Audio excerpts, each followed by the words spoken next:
In the previous video, we looked at how angles are measured using degrees. This angle would measure around 30 degrees, a right angle would measure 90 degrees, a straight line 180 degrees, and one complete rotation 360 degrees.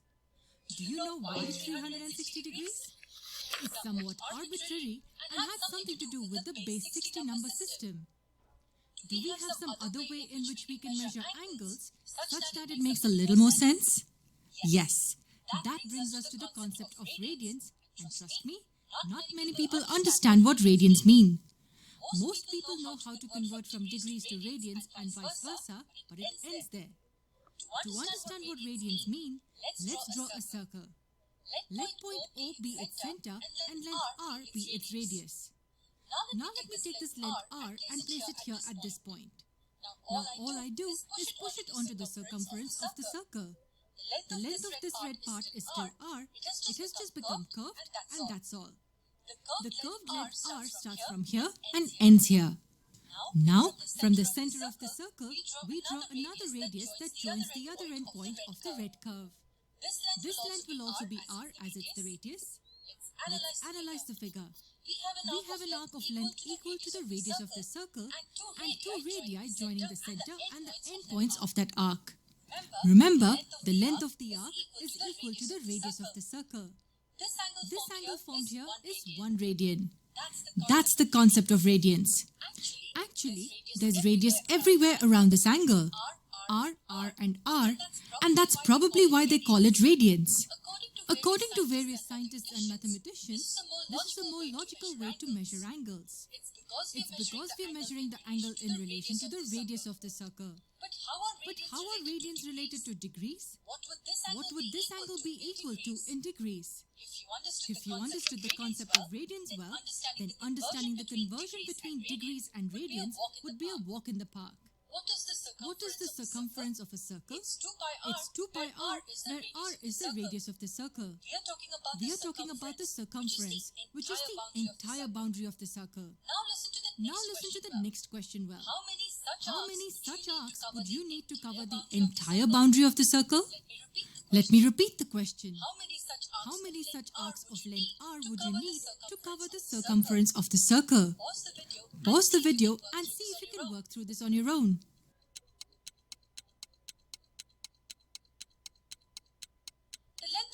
The length of the arc is r and the circumference is 2 pi r. Yes, 2 pi r. It means we would need 2 pi such arcs to cover the circumference. 2 pi arcs? What does that mean? As pi is approximately 3.14, we would need 6.28 arcs to cover the circumference. How would it look? This is 1 arc, 2, 3, 4, 5, 6, and a little part left for 0.28 arcs or 28% of an arc. So we need 2 pi arcs to cover the entire circumference.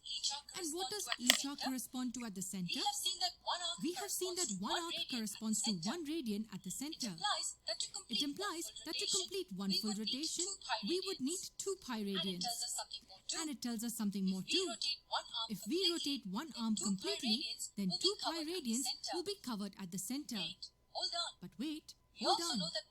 We also know that one full rotation equals 360 degrees. Yes, one full rotation equals 360 degrees. As both equal one full rotation, these two will be equal. 2 pi radians will equal 360 degrees. That's the relation between degrees and radians. This is what we have been working towards in this video. If we understand this, we can easily derive the rest. This is one full rotation. Then how many radians will 180 degrees be equal to? If we divide this equation by 2, we get pi radians equal to 180 degrees. And 180 degrees is half circle or a straight line. And what about a right angle? If we divide this equation by 2, we get pi over 2 radians equal to 90 degrees. So a right angle is equivalent to pi by 2 radians.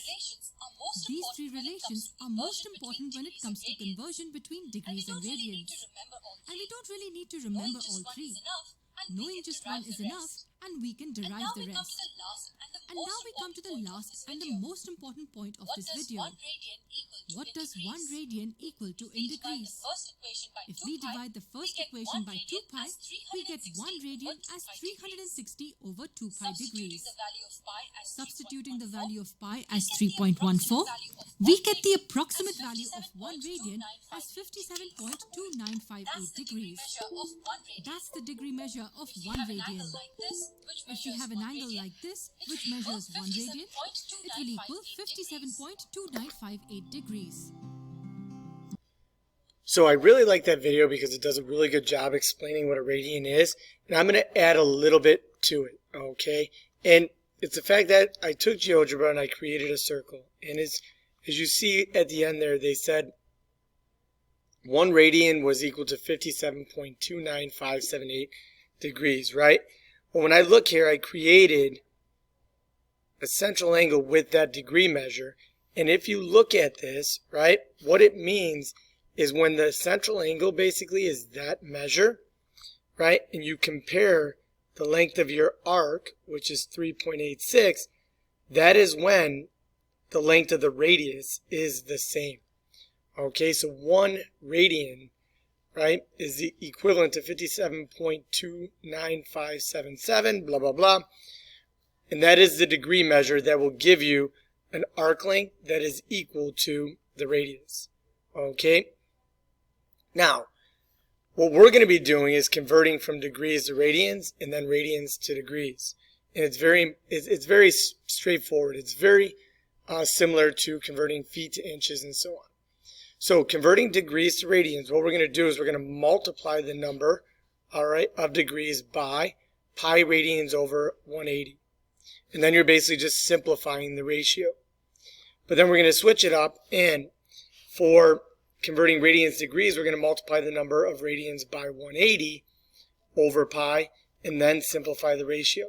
Now, the reason I'll say this, if I want to convert 3 feet to inches, if you remember from science class, what you do is basically your goal is to try and simplify and reduce the measures here.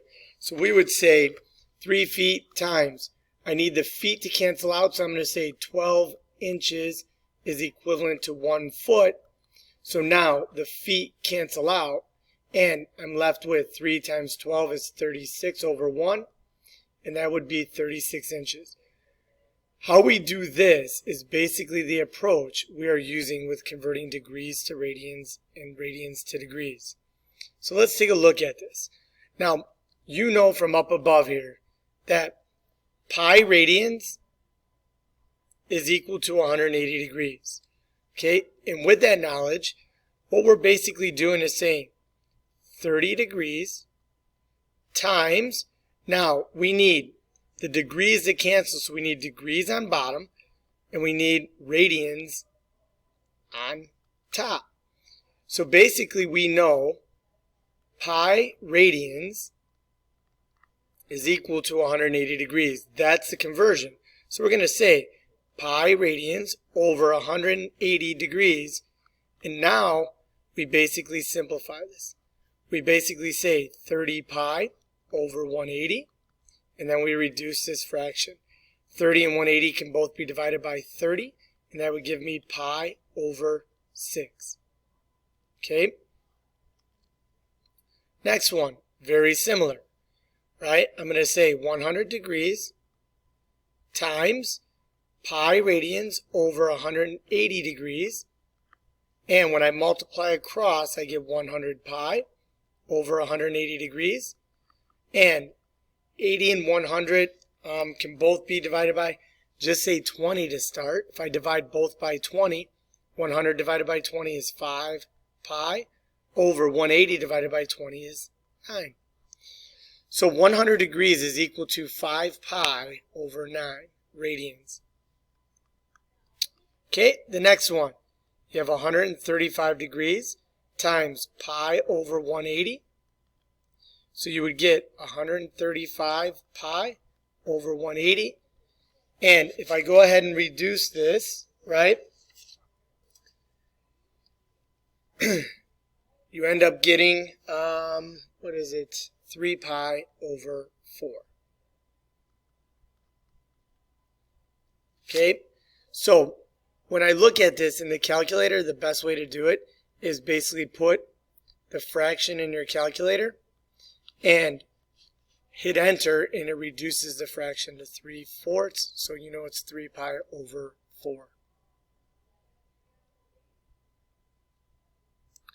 So now when we go from radians to degrees, we're doing this very similar process. All right, what you have to understand is this is basically radians given, so we need the radians to cancel out this time. So when we multiply this, now we're going to basically do 180 over pi, because we need these radians to cancel out. So right away, if 3 pi over 2 radians, we're going to say 3 pi times 180 over 2 pi, and you notice the pi's cancel out. And when I do 3 times 180, I get 540 divided by 2 is 270 degrees. Okay, now the one she used in the video, pi over 2, this should be familiar to see how it works out. Remember, we need the radians, right, to cancel out. So if we have radians here and we multiply by 180 over pi radians, that tells us the radians are basically canceling out. And I'm left with 180 over 2, which is 90 degrees.